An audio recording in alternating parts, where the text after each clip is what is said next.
In today's class, we will study about the developments leading to Quit India movement and India towards its freedom, that is, the independent India. Development leading to Quit India movement, individual satyagraha. In August 1940, the Viceroy Linlithgow made an offer to Congress to support them in war. So Gandhiji declared limited satyagraha which would be offered by a few individuals. So only few individuals will participate in that satyagraha, and Vinoba Bhave was the first to offer satyagraha on 17th October 1940. The satyagraha continued till the end of the year. During this period, more than 25,000 people were arrested.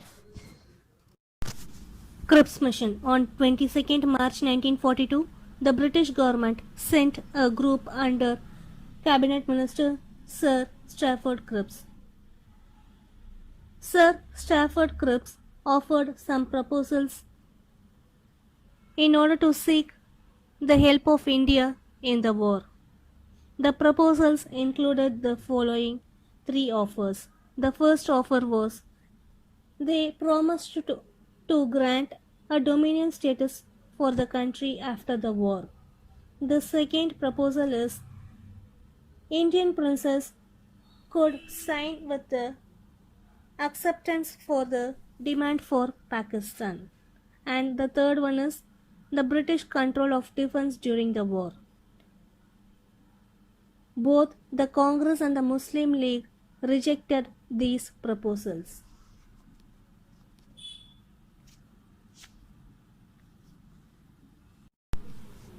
Do or die call by Gandhi. The Cripps mission's demand failed. On the other hand, due to the economic crisis, the agricultural prices were increased.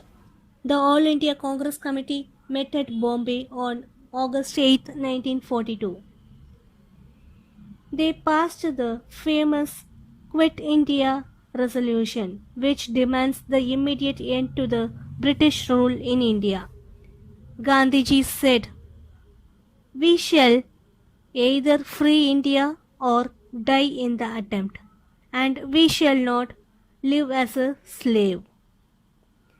Gandhiji was about to launch the mass non-violent struggle, but the next day, that is on 9th August 1942, Gandhiji and the entire Congress leaders were arrested. Role of Socialist. As Gandhiji and all other Congress leaders were in jail, there were no one to hold the leadership of Congress. The Socialists accepted to provide the leadership. Jayaprakash Narayan and Ramnath Mishra, who were the Socialists, they escaped from the prison and organized an underground movement. Women activists like Aruna Asaf Ali played a heroic role. Usha Mehta established Congress Radio Underground. It functioned successfully till November 1942. People's response. The people protested in whatever form that they could. People attacked government buildings, railway stations, telephone and telegraph lines, and all that stood as symbols of British authority. This was particularly widespread in Madras. Parallel governments were established in Satara, Orissa, Bihar, United Provinces, and Bengal. That is, in these states, a government which was equal to the British government was formed. They started to form a separate government. Subhash Chandra Bose and INA, Indian National Army. Subhash Chandra Bose was under house arrest. He wanted to join with the enemies of the British and he wanted to attack the British. In March 1941, Subhash Chandra Bose escaped and he reached Afghanistan. Initially he wanted to join with Soviet Union, but on hearing the alliance that Soviet Union made with Britain, he left off the plan. He went to Germany. In 1943, Subhash Chandra Bose went to Japan through submarine. Subhash Chandra Bose became the captain of Indian National Army in Japan. Already, and similar army was organized by Japan in Malaya and Burma. Subhash Chandra Bose organized the Indian National Army into three brigades, into three divisions, and he named it as Gandhi Brigade, Nehru Brigade, and a Women's Brigade, which was named after Rani of Jhansi. Subhash Chandra Bose formed a small provincial government in Singapore. He gave the slogan Dilli Chalo, that is, go to Delhi. The defeat of Japan stopped the advance of Indian National Army. Subhash Chandra Bose was dead in the flight crash on his way to Japan. And thus his crusade for freedom also came to an end.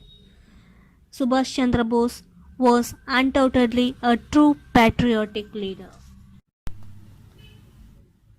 The British government arrested the INA officers, that is the Indian National Army officers, and they put them on the trial in the Red Fort.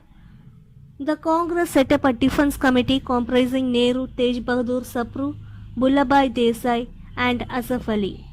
Though the INA officers were convicted, they were released by the British due to public pressure. The public started to pressure the British in order to release the Indian National Army officers. So without any demand, the British released the INA officers. So we are almost at the end of the lesson and we are marching towards the free India. Royal Indian Navy Revolt.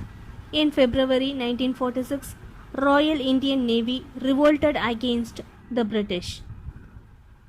This revolt soon spread over to other stations. More than 20,000 officers participated in this revolt. Air Force and Indian Signal Corps at Jabalpur also joined the revolt in the name of Subhash Chandra Bose, the former head of the Indian National Army. Negotiating independence. Simla Conference. A conference was held at Simla. The Wavell Plan was announced on 14th June 1945 in that conference. According to this announcement, interim government was provided. Interim government means there will be equal number of Hindus and Muslims in the Viceroy's Executive Council. And the second announcement is all the affairs will be handed over to Indians except the war portfolio. Congress and the Muslim could not come to one conclusion about this announcement. Jinnah demanded that all the Muslim members should be from the Muslim League and they should have a veto on all important matters. Veto means constitutional rights. In the provincial election held in early 1946, the Congress won most of the general seats and the Muslim won most of the seats reserved for the Muslims. Cabinet mission. In Britain, the Labour Party had won. Clement Attlee became the Prime Minister. Clement Attlee declared that he wanted to transfer the power to Indians as soon as possible. He sent a cabinet mission comprising Pethick Lawrence, Sir Stafford Cripps, and A.V. Alexander. They first rejected the demand for Pakistan. They provided for a federal government with control over defense, communication, and foreign affairs. The provinces were divided into three groups. They are non-Muslim majority provinces, Muslim majority provinces in the northwest, and Muslim majority provinces in the northeast. So the Muslims were given a separate province in the northwest and in the northeast. The Congress and the Muslim League accepted to this plan. Direct Action Day called by Muslim League. There was a conflict between Muslim League and Congress on who has to select the representatives from the Muslim community. Jinnah announced Direct Action Day on 16th August 1946. This soon turned into a Hindu-Muslim conflict. This conflict spread to other districts in Bengal. The district of Noakhali was the worst affected. Mountbatten Plan. Interim government was formed and headed by Jawaharlal Nehru on September 1947. After some hesitation, Muslim League also joined this interim government in 1946. Liaquat Ali Khan, who was the representative of the Muslim League, was appointed as finance minister in the interim government. Prime Minister Clement Attlee declared that power would be transferred by June 1948. In accordance to it, Lord Mountbatten was sent as a viceroy to India to look after the transfer of power to Indians. On June 3, 1947, the Mountbatten Plan was announced. Now let us see what were the proposals included in this Mountbatten Plan. The proposals included in the Mountbatten Plan was the following. First, the power would be transferred on the basis of dominion status to India and Pakistan. We have already seen what is meant by dominion status. It is a semi-independent status.